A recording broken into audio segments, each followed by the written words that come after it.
नमस्कार।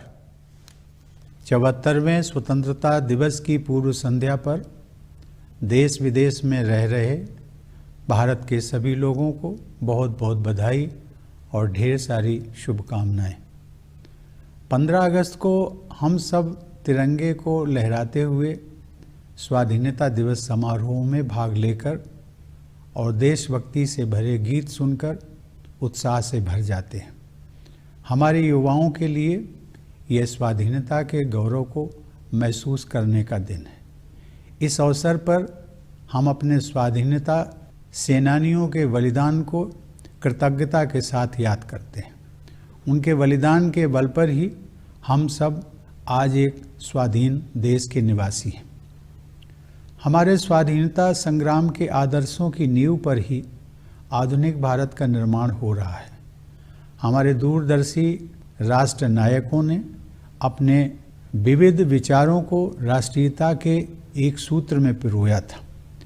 उनकी साझा प्रतिबद्धता थी देश को दमनकारी विदेशी शासन से मुक्त कराना और भारत माता की संतानों के भविष्य को सुरक्षित करना।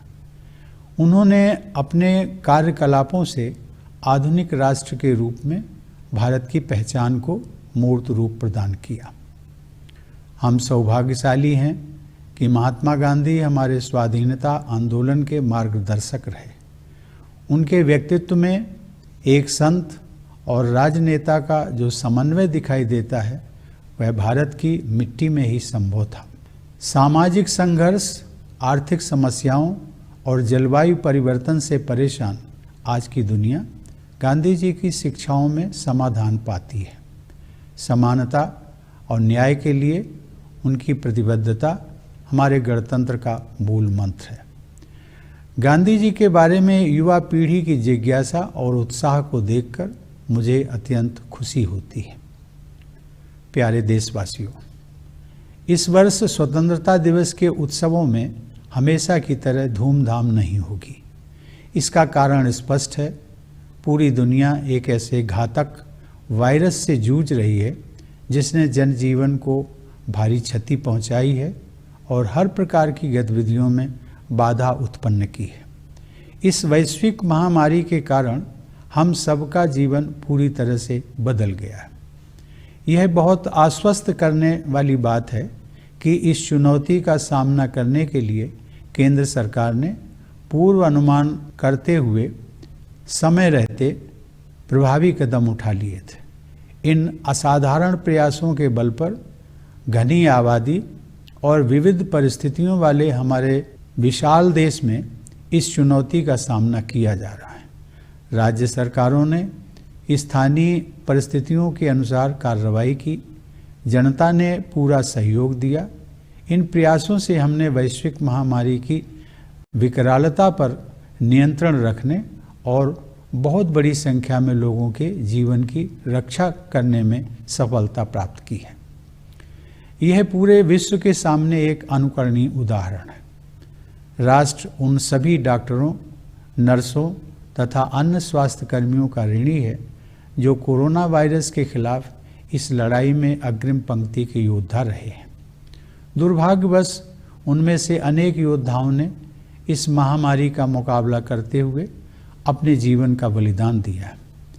ये हमारे राष्ट्र के आदर्श सेवा योद्धा हैं। इन कोरोना योद्धाओं की जितनी भी सराहना की जाए वह कम है।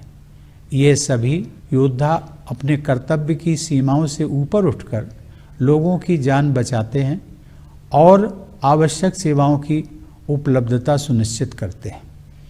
ऐसे डॉक्टर, स्वास्थ्यकर्मी, आपदा प्रबंधन दलों के सदस्य, पुलिसकर्मी, सफाई कर्मचारी, डिलीवरी स्टाफ, परिवहन, रेल और विमानन कर्मी, विभिन्न सेवा प्रदाता, सरकारी कर्मचारी, समाज सेवी संगठन और उदार नागरिक अपने साहस तथा निस्वार्थ सेवा के प्रेरक उदाहरण प्रस्तुत कर रहे हैं।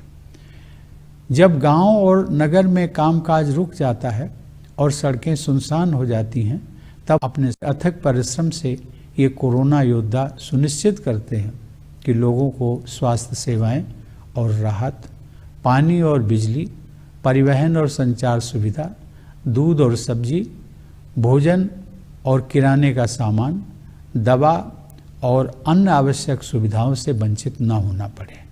ये अपनी जान को भारी जोखिम में डालते हैं ताकि हम सब इस महामारी से सुरक्षित रहें और हमारा जीवन तथा आजीविका दोनों चलती रहे। इसी दौरान पश्चिम बंगाल और उड़ीसा में आए अम्फान चक्रवात ने भारी नुकसान पहुंचाया, जिससे हमारी चुनौतियां और बढ़ गईं। इस आपदा के दौरान जानमाल की क्षति को कम करने में आपदा प्रबंधन दलों, केंद्र और राज्य की एजेंसियों तथा सजग नागरिकों के एकजुट प्रयासों से काफ़ी मदद मिली। पूर्वोत्तर और पूर्वी राज्यों में देशवासियों को बाढ़ के प्रकोप का सामना करना पड़ रहा है। इस तरह की आपदाओं के बीच समाज के सभी वर्गों के लोग एकजुट होकर संकटग्रस्त लोगों की मदद करने के लिए आगे आ रहे हैं।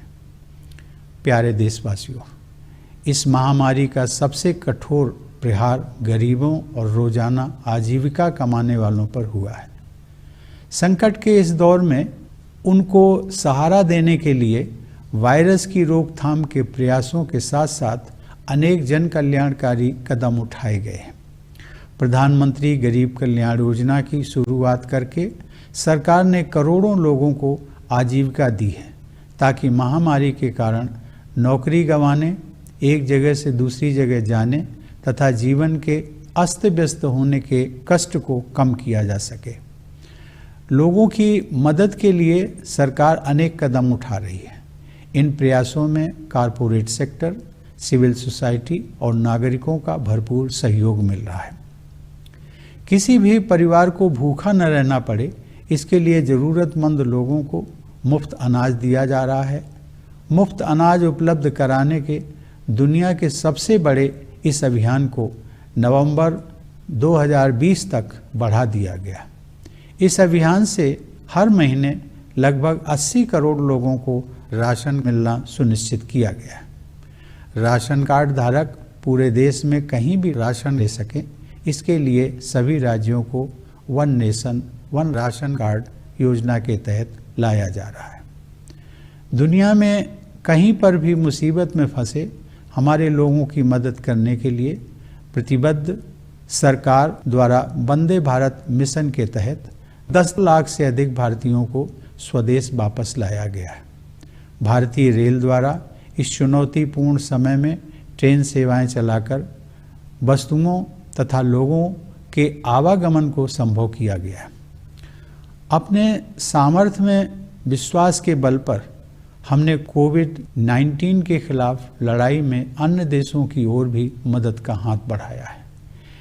अन्य देशों के अनुरोध पर दवाओं की आपूर्ति करके हमने एक बार फिर यह सिद्ध किया है कि भारत संकट की घड़ी में विश्व समुदाय के साथ खड़ा रहता है। क्षेत्रीय और वैश्विक स्तर पर महामारी का सामना करने के लिए प्रभावी रणनीतियों को विकसित करने में हमारी अग्रणी भूमिका रही है।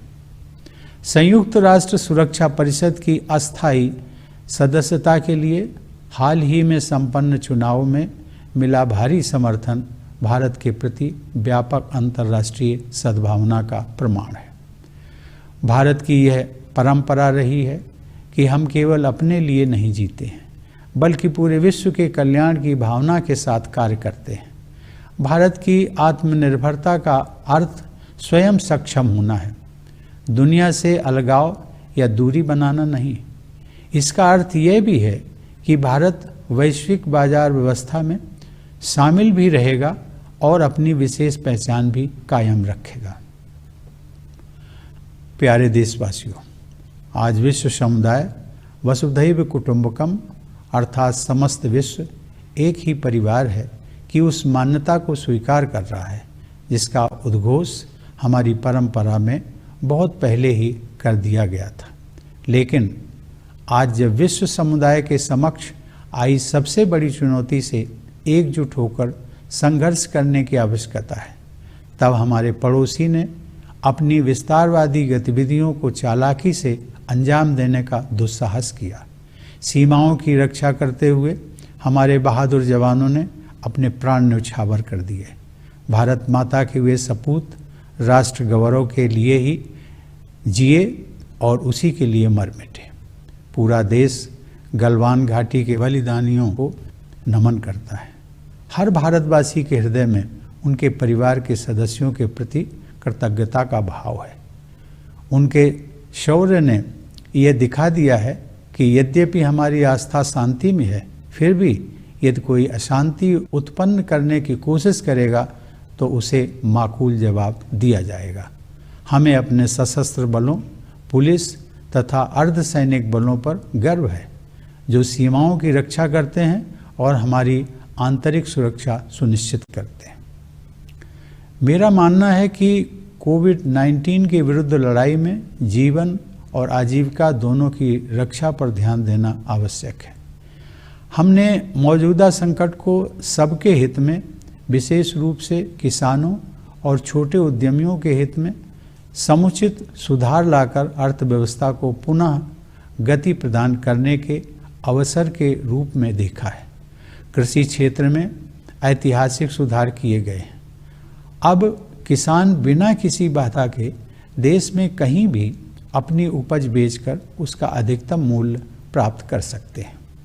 किसानों को नियामक प्रतिबंधों से मुक्त करने के लिए आवश्यक वस्तु अधिनियम में संशोधन किया गया है। इससे किसानों की आय बढ़ाने में मदद मिलेगी। मेरे प्यारे देशवासियों, वर्ष 2020 में हम सब ने कई महत्वपूर्ण सबक सीखे हैं। एक अदृश्य वायरस ने इस मिथक को तोड़ दिया है कि प्रकृति मनुष्य के अधीन है। मेरा मानना है कि सही राह पकड़कर प्रकृति के साथ सामंजस्य पर आधारित जीवन शैली को अपनाने का अवसर मानवता के सामने अभी भी मौजूद है।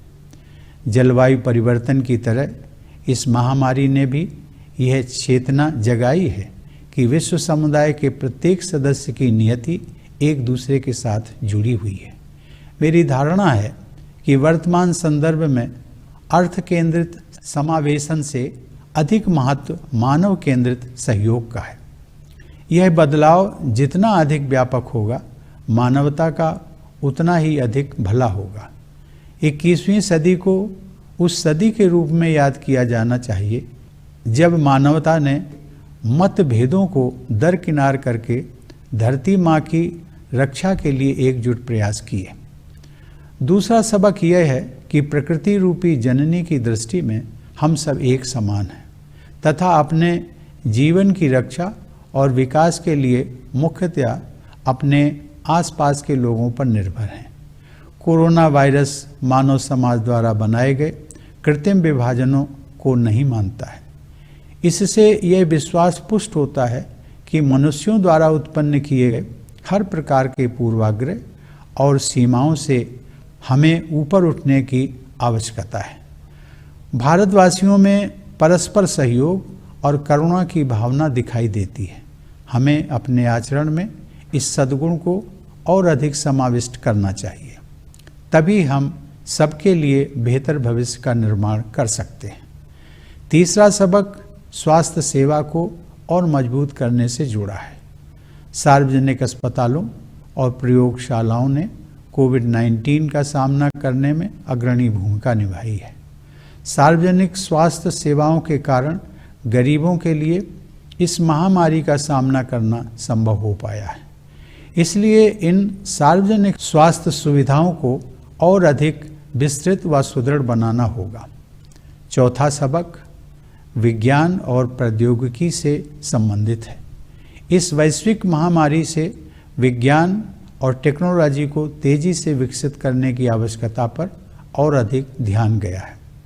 लॉकडाउन और उसके बाद क्रमशः अनलॉक की प्रक्रिया के दौरान शासन, शिक्षा, व्यवसाय, कार्यालय के कामकाज और सामाजिक संपर्क के प्रभावी माध्यम के रूप में सूचना और संचार प्रौद्योगिकी को अपनाया गया है। इस माध्यम की सहायता से सभी भारतीयों का जीवन बचाने और कामकाज को फिर से शुरू करने के उद्देश्यों को एक साथ हासिल करने में मदद मिली है। केंद्र एवं राज्य सरकारों के कार्यालय अपने कार्यों के निर्वहन के लिए बड़े पैमाने पर वर्चुअल इंटरफेस का उपयोग कर रहे हैं। न्याय प्रदान करने के लिए न्यायपालिका ने वर्चुअल कोर्ट की कार्रवाई को अपनाया है। वर्चुअल कॉन्फ्रेंस आयोजित करने तथा अन्य अनेक गतिविधियों को संपन्न करने के लिए राष्ट्रपति भवन में भी हम प्रौद्योगिकी का उपयोग कर रहे हैं। आईटी और संचार उपकरणों की सहायता से डिस्टेंस एजुकेशन तथा ई लर्निंग को बढ़ावा मिला है। कई क्षेत्रों में अब घर से काम करने का ही प्रचलन हो गया है। प्रौद्योगिकी की सहायता से सरकारी और निजी क्षेत्रों के अनेक प्रतिष्ठानों द्वारा सामान्य स्तर से कहीं अधिक कामकाज करके अर्थव्यवस्था को गति प्रदान की गई है। इस प्रकार हमने यह सबक सीखा है कि प्रकृति से सामंजस्य रखते हुए विज्ञान और प्रौद्योगिकी को अपनाने से हमारे अस्तित्व और विकास की निरंतरता को बनाए रखने में सहायता मिलेगी। ये सभी सबक पूरी मानवता के लिए उपयोगी सिद्ध होंगे। आज की युवा पीढ़ी ने इन्हें भली भांति आत्मसात किया है और मुझे विश्वास है कि इन युवाओं के हाथों में भारत का भविष्य सुरक्षित है। यह दौर हम सभी के लिए कठिन है। हमारे युवाओं की कठिनाई तो और भी गंभीर दिखाई देती है। शिक्षण संस्थानों के बंद होने से हमारे बेटे बेटियों में चिंता पैदा हुई होगी और फिलहाल वे अपने सपनों और आकांक्षाओं को लेकर चिंतित होंगे। मैं उन्हें ये बताना चाहूँगा कि इस संकट पर हम विजय हासिल करेंगे और इसलिए अपने सपनों को पूरा करने के प्रयासों में आप सभी युवाओं को निरंतर जुटे रहना चाहिए। इतिहास में ऐसे प्रेरक उदाहरण उपलब्ध हैं जहाँ बड़े संकटों एवं चुनौतियों के बाद सामाजिक, आर्थिक और राष्ट्रीय पुनर्निर्माण का कार्य नई ऊर्जा के साथ किया गया। मुझे विश्वास है कि हमारे देश और युवाओं का भविष्य उज्जवल है। हमारे बच्चों और युवाओं को भविष्य की ज़रूरतों के अनुसार शिक्षा प्रदान करने की दृष्टि से केंद्र सरकार ने हाल ही में राष्ट्रीय शिक्षा नीति लागू करने का निर्णय लिया है। मुझे विश्वास है कि इस नीति से गुणवत्ता से युक्त एक नई शिक्षा व्यवस्था विकसित होगी जो भविष्य में आने वाली चुनौतियों को अवसर में बदलकर नए भारत का मार्ग प्रशस्त करेगी।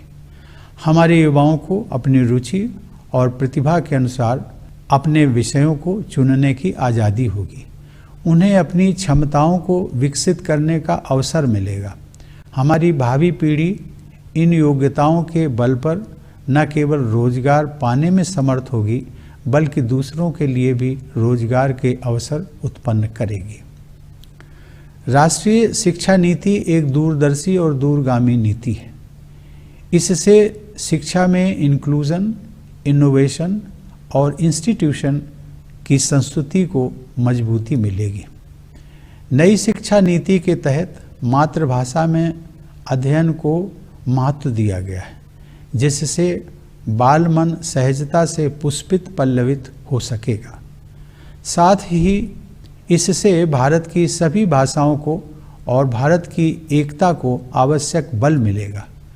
किसी भी राष्ट्र को सशक्त बनाने के लिए उसके युवाओं का सशक्तिकरण आवश्यक होता है और राष्ट्रीय शिक्षा नीति इस दिशा में एक बड़ा कदम है। प्यारे देशवासियों, केवल 10 दिन पहले अयोध्या में श्री राम जन्मभूमि पर मंदिर निर्माण का शुभारंभ हुआ है और देशवासियों को गौरव की अनुभूति हुई है। देशवासियों ने लंबे समय तक धैर्य और संयम का परिचय दिया और देश की न्याय व्यवस्था में सदैव आस्था बनाए रखी। श्री राम जन्मभूमि से संबंधित न्यायिक प्रकरण को भी समुचित न्याय प्रक्रिया के अंतर्गत सुलझाया गया। सभी पक्षों और देशवासियों ने उच्चतम न्यायालय के निर्णय को पूरे सम्मान के साथ स्वीकार किया और शांति, अहिंसा, प्रेम एवं सौहार्द के अपने जीवन मूल्यों को विश्व के समक्ष पुनः प्रस्तुत किया। इसके लिए मैं सभी देशवासियों को बधाई देता हूँ। मेरे प्यारे देशवासियों, जब भारत ने स्वाधीनता हासिल की तो कुछ लोगों ने ये आशंका जताई थी कि लोकतंत्र का हमारा प्रयोग सफल नहीं होगा। वे हमारी प्राचीन परंपराओं और बहुआयामी विविधता को हमारी राज्य व्यवस्था के लोकतंत्रीकरण के मार्ग में बाधा समझते थे। लेकिन हमने अपनी परंपराओं और विविधता को सदैव अपनी ताकत समझकर उनका संवर्धन किया है और इसीलिए दुनिया का यह सबसे बड़ा लोकतंत्र इतना जीवंत है। मानवता की भलाई के लिए भारत को अग्रणी भूमिका निभाते रहना है। आप सभी देशवासी इस वैश्विक महामारी का सामना करने में जिस समझदारी और धैर्य का परिचय दे रहे हैं, उसकी सराहना पूरे विश्व में हो रही है। मुझे विश्वास है कि आप सब इसी प्रकार सतर्कता और जिम्मेदारी बनाए रखेंगे। हमारे पास विश्व समुदाय को देने के लिए बहुत कुछ है, विशेषकर बौद्धिक, आध्यात्मिक और विश्व शांति के क्षेत्र में। इसी लोक मंगल की भावना के साथ मैं प्रार्थना करता हूँ कि समस्त विश्व का कल्याण हो। सर्वे भवन्तु सुखिनः, सर्वे सन्तु निरामयाः, सर्वे भद्राणि पश्यन्तु मा कश्चित् दुख भाग भवेत्। अर्थात सभी सुखी रहें, सभी रोग मुक्त रहें, सब लोग अच्छाइयों पर ध्यान दें और किसी को भी दुख न भोगना पड़े।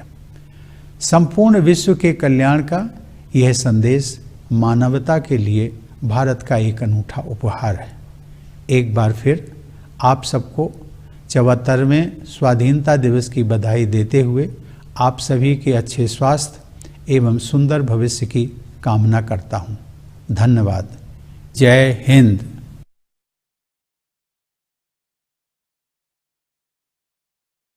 My dear fellow citizens, Namaskar. It gives me great pleasure to greet all the people of India living in the country and abroad on the eve of the 74th Independence Day. August 15 fills us with the excitement of unfurling the tricolor, taking part in celebrations and listening to patriotic songs. On this day, the youth of India should feel the special pride of being citizens of a free nation. We gratefully remember our freedom fighters and martyrs whose sacrifices have enabled us to live in an independent nation. The ethos of our freedom struggle forms the foundation of modern India. Our visionary leaders brought together a diversity of worldviews to forge a common national spirit. They were committed to the cause of liberating Bharat Mata from oppressive foreign rule and securing the future of our children. Their thoughts and actions shaped the identity of India as a modern nation. We are fortunate that Mahatma Gandhi became the guiding light of our freedom movement. As much a saint as a political leader, he was a phenomenon that could have happened only in India. Troubled by social strife, economic problems, and climate change, the world seeks relief in Gandhiji's teachings. His quest for equality and justice is the mantra for our republic. I am glad to see the younger generations rediscover Gandhiji. Dear fellow citizens, the celebrations of Independence Day this year will be rather restrained. The reason is obvious. The whole world confronts a deadly virus which has disrupted all activities and taken a huge toll. It has altered the world we lived in before the pandemic. It is very reassuring to note that the central government, while anticipating the tremendous challenge, responded effectively and well in time. For a country so vast and diverse with high population density. Meeting this challenge requires superhuman efforts. All state governments took measures in accordance with local circumstances. People also supported wholeheartedly.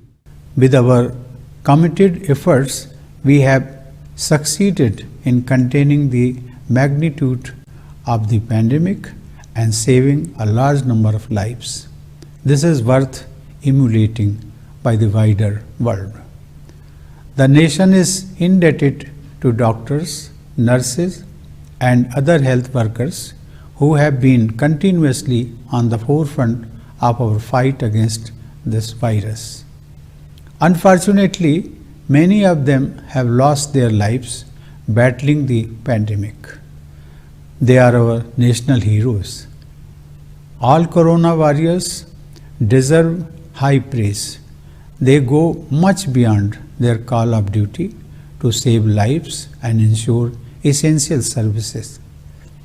These doctors, health workers, members of disaster management teams, police personnel, sanitation workers, delivery staff, transportation, railway and aviation personnel, providers of various services, government employees, social service organizations, and generous citizens have been scripting inspiring stories of courage and selfless service. When cities and towns go quiet and roads are deserted, they work tirelessly to ensure that people are not deprived of health care and relief, water and electricity, transport and communication facilities, milk and vegetables, food and groceries, medicine and other essentials. They risk their own lives to save our life and livelihood. Amid this crisis, Cyclone Amphan hit us in West Bengal and Odisha.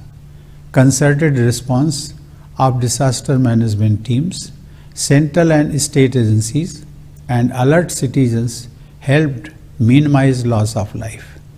Floods have been disrupting lives of our people in the northeast and eastern states. Amid such onslaughts of disasters, it is gratifying to see all sections of society coming together to help those in distress.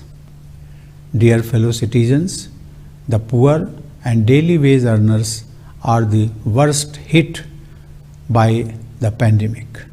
In order to support them through this phase of crisis, virus containment efforts have been supplemented by welfare interventions.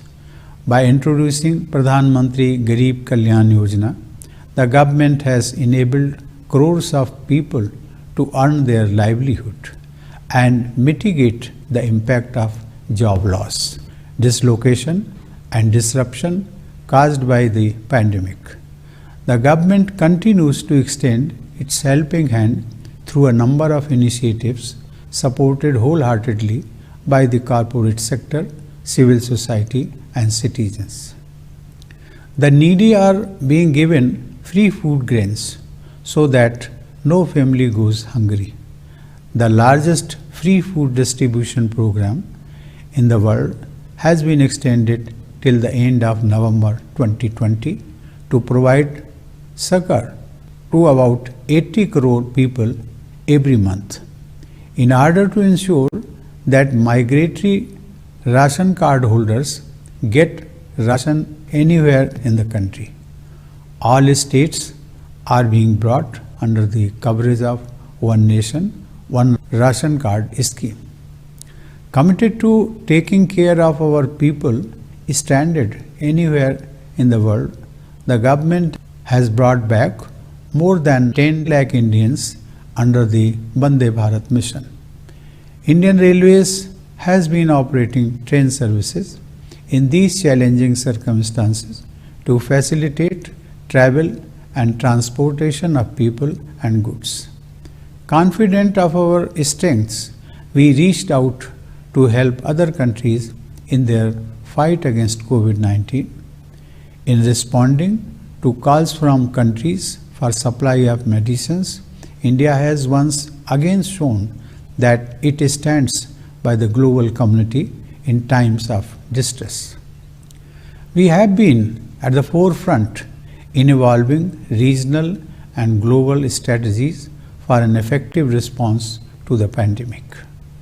The overwhelming support India got at the elections for the non-permanent seat of the United Nations Security Council is a testimony to the goodwill we enjoy internationally.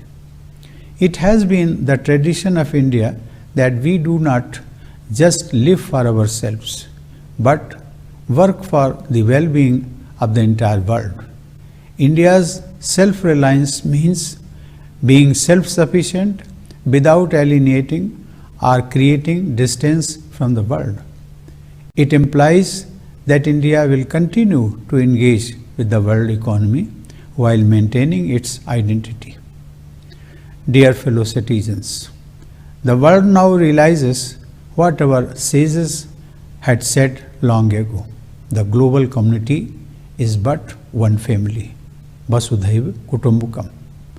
However, even while the world community needs to fight together against the greatest challenge before humanity, some in our neighborhood tried to carry out their misadventure of expansion. Our brave soldiers laid down their lives defending our borders. Those worthy sons of Bharat Mata lived and died for national pride. The entire nation salutes the martyrs of Galwan Valley. Every Indian feels grateful to their family members. Their bravery in combat has demonstrated that while we believe in peace, we are also capable of giving a befitting response to any attempt of aggression. We are proud of the members of our armed forces, paramilitary forces, and police personnel who protect the borders and ensure our internal security. I believe that in the fight against COVID-19, life and livelihood both are essential. We have looked at the current crisis as an opportunity to initiate reforms to revitalize the economy for the benefit of all, especially farmers and small entrepreneurs. Landmark reforms have been introduced in agriculture sector. Now farmers can have barrier-free trade and get the best price for their produce anywhere in the country.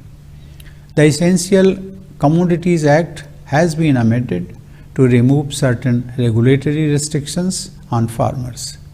This will help raise farmers' income. Dear fellow citizens, we have learned some tough lessons in the year 2020.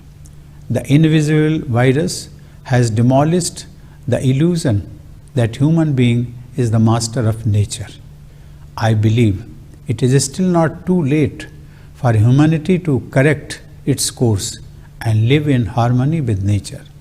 The pandemic, like climate change, has awakened the global community to our shared destiny.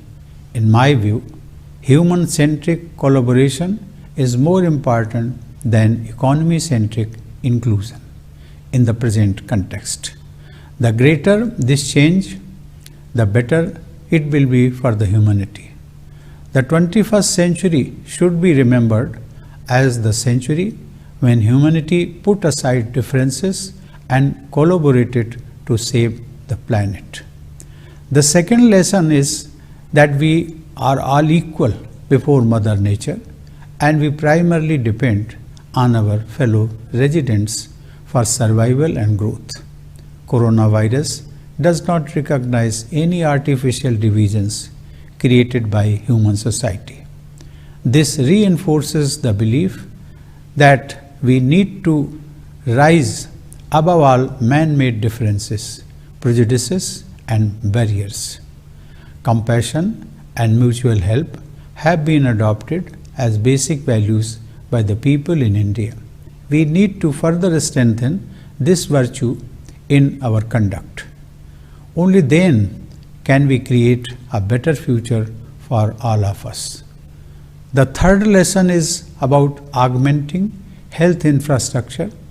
Public hospitals and laboratories have been leading the fight against COVID-19. Public health services have helped the poor cope with the pandemic. In view of this, public health infrastructure needs to be expanded and strengthened. The fourth lesson relates to science and technology. The pandemic has highlighted the need to accelerate developments in science and technology. During the lockdown and subsequent unlocking, information and communication technology has emerged as an effective tool for governance, education, business, office work, and social connect. It has helped meet the twin objectives of saving lives and resumption of activities.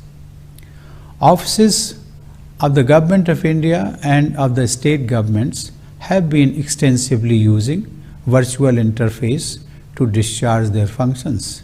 The judiciary has been conducting virtual court proceedings to deliver justice.